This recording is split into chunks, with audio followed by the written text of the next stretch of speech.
I'm noticing that as I'm getting back from completing a bodily function, a fluid one, I'm failing to zip up my zipper on my jeans. Gency. On my jeans. Is that like the first stages of senility? Am I gonna start smacking my gums? I have to have my teeth pulled first to do that. Okay.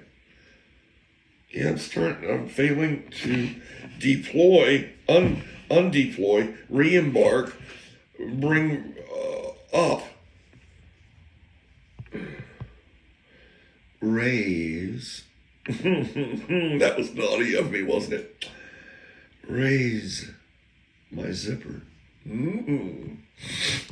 That's like one of the first signs of senility. I don't know. Hey, you know what I thought? I thought I could call this this stuff that I'm doing here. I thought I could call this the Truman Show kind of but not really. Because it's just me and my memories that I paint together with my emotions and feelings. Okay, we can call it the Truman-ish show. Or we could just throw that shit out the window. Okay, moving on. Try to keep up. Damn. I want to do some more server stories. I want to do some more Buffalo Wild Wing stories. Okay, let me do it. Let's see, we got her too. Okay, well, we should start with her. Yes. Okay, now, I know that I'm aware that you could, if you are a person who happens to have the name Leah, I'm acutely aware of the fact that I think it can be spelled more than one way.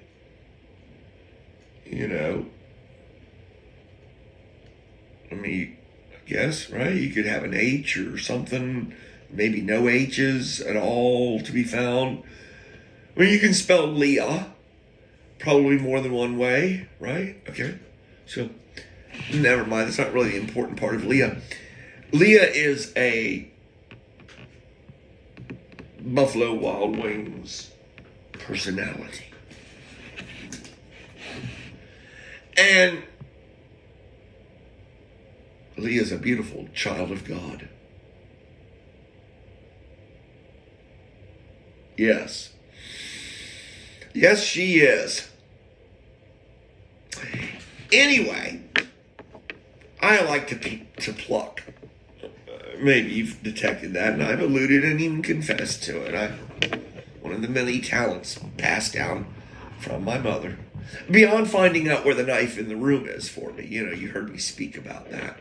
I just like to pluck at people. I like to test their mettle, to see where they're at in their life. So there's taking the aggressive to look for knives before the knives find me, and then there's plucking. Plucking is just naughty. It's immature. It's juvenile, and I love it so. So, hey, she's a prisoner. Leah is my prisoner because she's the bartender. And, I've got my friend John there who loves Buffalo Wild Wings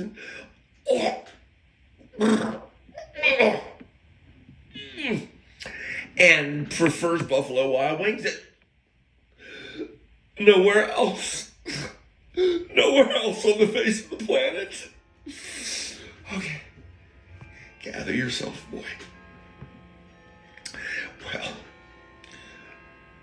I had the very good fortune of getting to know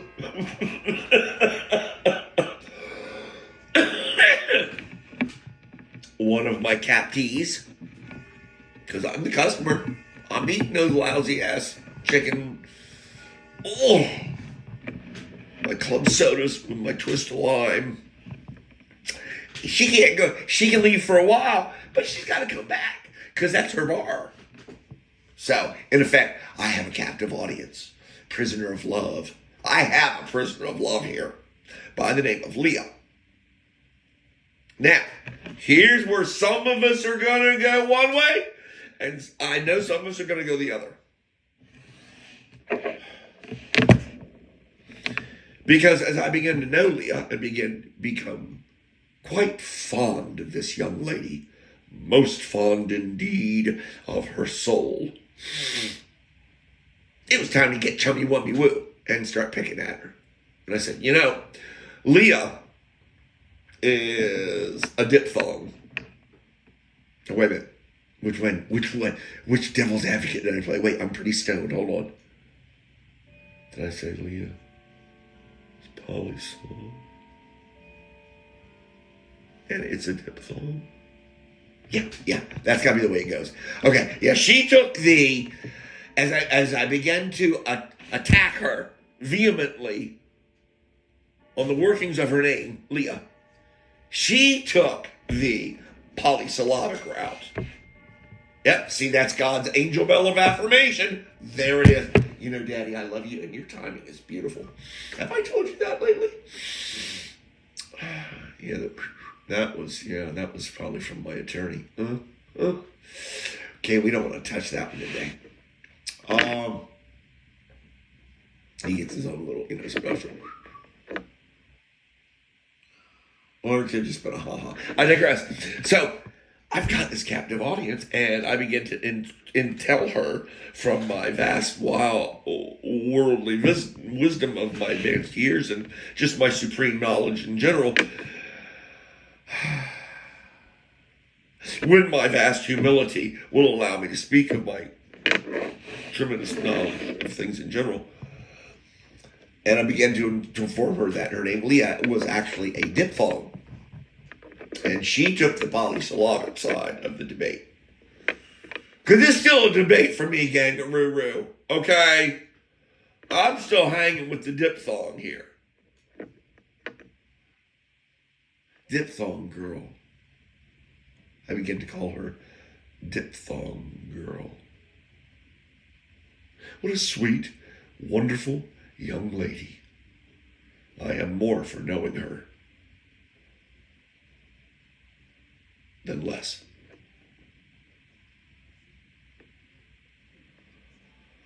Oh, Ivy. Yeah, let's go that way. Let's go clockwise. Okay. So put an arrow that's going, clockwise so you don't forget. Okay. Oh, Ivy. Ivy! Just, Ivy. Stop being so bubbly. You dingbat. Just stop being so happy. No. Spoon. Somebody give me a spoon. Oh, he must have some. Screw him. I'm telling this story. And how could I not be drawn to her? Her spirit of freedom. Her spirit of freedom. Unfortunately, this same spirit can oftentimes cause one to be at odds with the normal workings of society, money changing hands in particular, that is, managing your own household. Did you get that, Congress, while I was touching on that, you bunch of monkeys?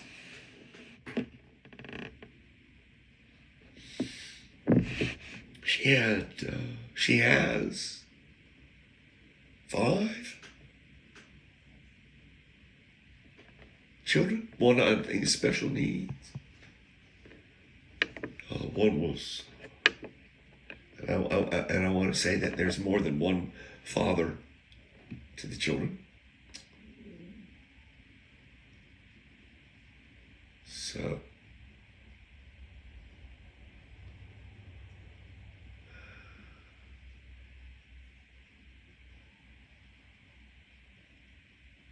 as I said in other thingies, my mother, I am lavish with my ammunition. I am stingy with my men's lives. As my mother is frugal and can be quite not frugal when the timing is ripe. And so it is with this child of God. And so I called King's Dominion, and I said, hey, I laid it all on. I know how to play heartstrings, especially when I'm talking to a lady. Y'all ladies, watch out for me. I got a mess of tickets for her and her kids for, not a lot. Okay, for me, I didn't notice it. How about that? Let me just say it like that. The Lord puts into and takes out of my head as he sees fit. Period. Amen. So it wasn't maybe a lot for me to buy tickets for the family, all of it. And Ivy, what a sweet woman.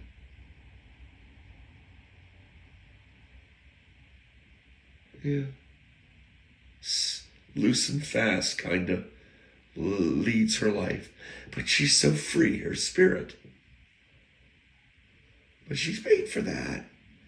Literally, she's paid for that. By not being able to pay for a lot of things. Wonderful woman. May God bless her and keep her.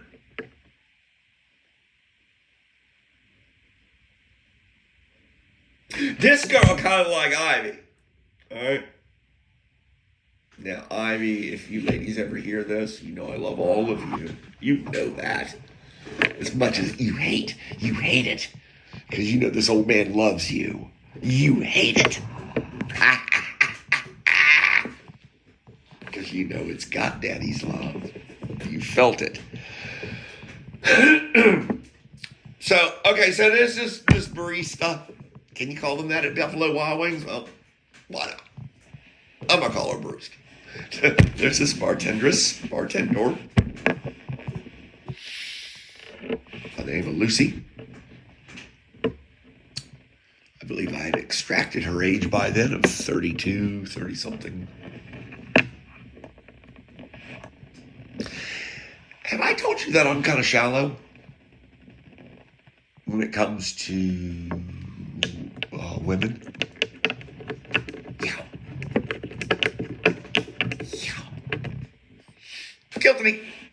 Guilty. Lucy was and is, I'm sure and hope, she's still alive and well. Tall, slender like a gazelle, long blonde hair. I want to say her eyes were blue. Yes, they gotta be blue. It's been so long since I've gazed at her or a picture of her. That seems to slip away from me, the color of her eye. I want to say her blue. I want you to think German. Only without the ugliness of it. I want you to think like, oh, don't do it, John. I want you to think like Indian. Only maybe the 0.1% of Indian women. I said it. Why do Indian women have that red dot on their forehead? Oh, I'm going to get shot down in flames by everybody from YouTube on down. But it's one of my favorite jokes. I'm sorry. Why do Indian women have that red dot on their forehead? Because the Indian men are always poking them there with their finger asking, why are you so fucking ugly? Sorry, God. Don't send Michael now. I need somebody to tell me not to be afraid because, that can bring down some serious. Okay, well, let's move along and see if that gets embedded in here and no thought police find it. Shh. Red ball. 8.4. I'm deceiving myself well, trust me. How many of those you had, John? Just a couple, officer.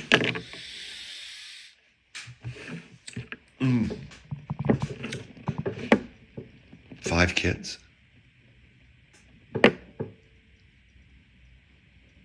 Raving beauty, vision of beauty. 5 kids. Two or three baby daddies. Okay.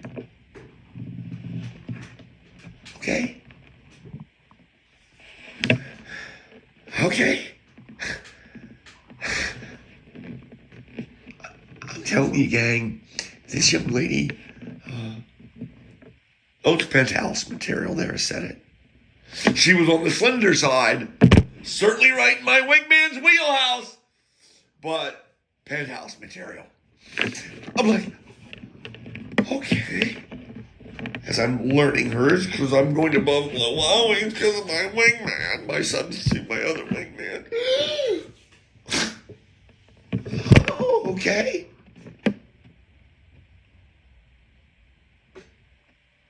Apparently, women think with their vaginas too. As it was imparted to me by a good patron of a cigar lounge that I've been known to frequent or visit.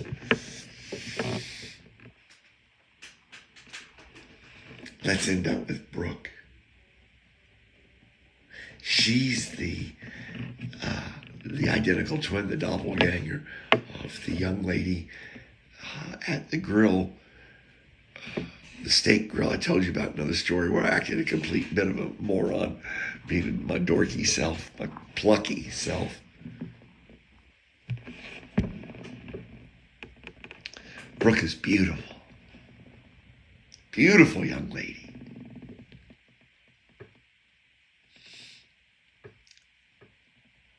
Tender.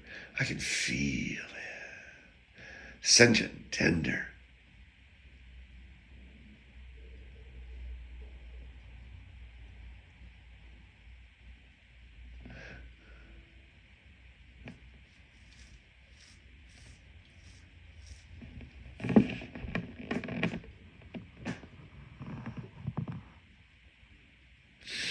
What of Brook? I don't know. She seems to be bettering herself as I've learned of her life. Married, a couple of kids, I think. Wanting to get into real estate. Hey, if the market's right. Yeah, what of Brook?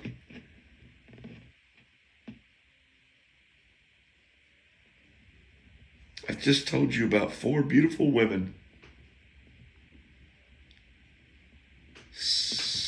Bartenders at the Buffalo Wild Wings. And even though I go down there and gripe the whole time because I'm taking my friend John, who is comfortable there exclusively. And I don't drink, so. Is there anything new on the menu? Is there anything new on the menu? I brought food in a couple of times, I ain't gonna lie. Nobody's saying nothing to me. Yeah. 4 beautiful women.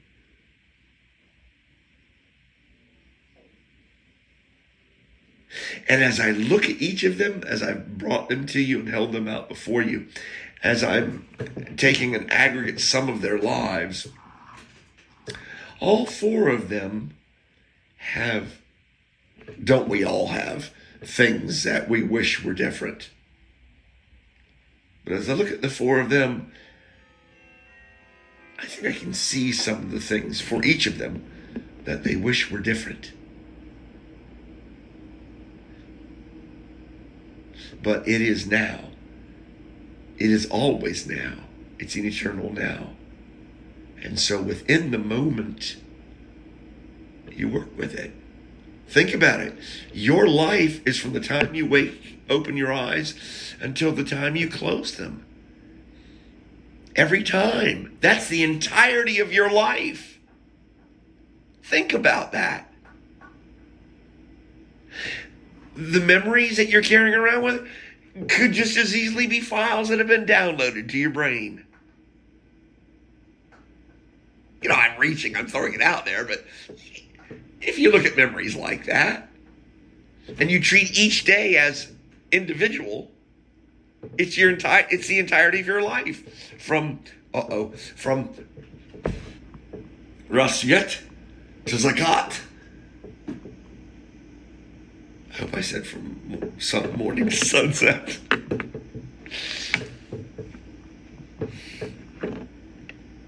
Peace.